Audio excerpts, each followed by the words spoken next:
नमस्कार।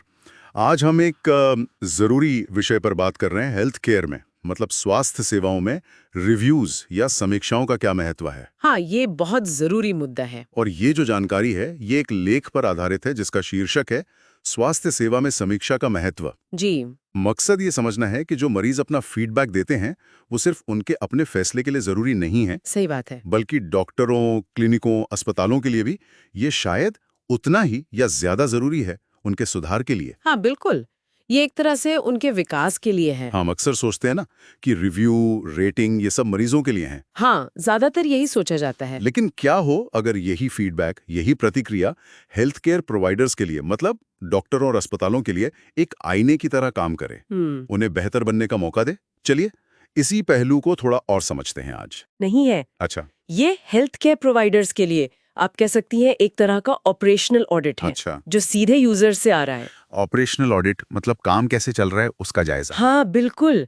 और लेख में एक खास बात ये भी है कि जो नेगेटिव या कंस्ट्रक्टिव फीडबैक होता है ना, हाँ, जो थोड़ी आलोचना वाला होता है। हाँ, वो शुरू में थोड़ा असहज लग सकता है, पर वो असल में सुधार लाने में ज्यादा मददगार होता है। अच्छा। पॉजिटिव फीडबैक से भी ज्यादा। हाँ। मतलब जो सामान्य पॉजिटिव कमेंट्स होते हैं, उनकी तुलना में नेगेटिव फीडबैक ज्यादा ठोस बदलाव ला सकता है। ओके।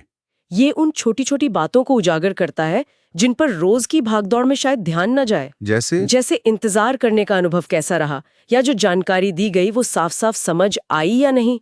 ये तो वाकई दिलचस्प है। तो मतलब सिर्फ ये जानना नहीं कि कुछ गलत हुआ, नहीं। बल्कि ये समझना है कि क्या गलत हुआ और उसे ठीक कैसे किया जा सकता है। एग्जैक्टली। क्या सोर्स इस बारे में कुछ कहता है कि ये फीडबैक असल में बातचीत के लेवल पर, मतलब डॉक्टर मरीज की बातचीत में कैसे बदलाव लाता है? हाँ, बिल्कुल। सोर्सेस पर काफी जोर देता है। कम्युनिकेशन यानी संवाद शायद वो सबसे आम एरिया है जहाँ फीडबैक से सीधा एक्शन होता है।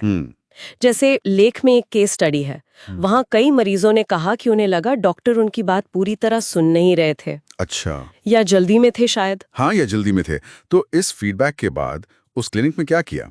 उन्होंने डॉक्टरों के लिए एक्टिव लिसनिंग पर वर्कशॉप्स करवाई ओह, बढ़िया। और अपॉइंटमेंट स्लॉट का टाइम भी थोड़ा बढ़ा दिया। ओके। और नतीजा, कुछ ही महीनों में पेशेंट सेटिस्फैक्शन स्कोर, खासकर कम्युनिकेशन वाले सवालों पर, साफ तौर पर बेहतर हो गया। वाह, ये तो बहुत सीधा असर है। हाँ, ये दिखाता है कि कैसे मरीजों की जो सब्जेक्टिव फीलिंग्स होती हैं, वो भी ठोस ऑपरेशनल बदलाव ला सकती हैं। सही बात है।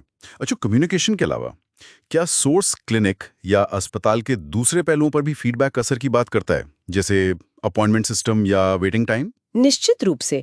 ऑपरेशनल एफिशिएंसी मतलब काम करने का तरीका, वो एक और बड़ा एरिया है।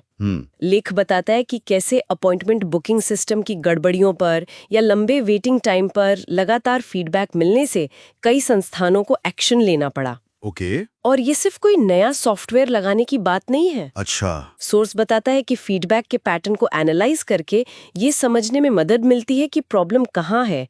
क्या स्टाफ कम है? हाँ। क्या प्रोसेस में कोई रुकावट है? या टाइम मैनेजमेंट बेहतर हो सकता है? समझ गया। मतलब जड़ तक पहुंचना। हाँ, एक उदाहरण भी दिया गया है कि कैसे एक अस्पताल ने अपने इमरजेंसी डिपार्टमेंट में मरीजों के आने जाने के फ्लो को बदला। ओके। और ये बदलाव सीधे उस फीडबैक पर आधारित था जो मरीजों और उनके परिवारों ने रिव्यूज में बताया था उन रुकावटों के बारे में। तो ये फीडबैक सिर्फ शिकायतें नहीं, बल्कि प्रॉब्लम सॉल्व करने का एक रोड मैप बन जाता है। बिल्कुल सही। और क्या लेख में सुविधाओं की क्वालिटी, जैसे साफ सफाई या बिलिंग में पारदर्शिता, इन चीजों का भी जिक्र है? हाँ, इन पर भी बात हुई है।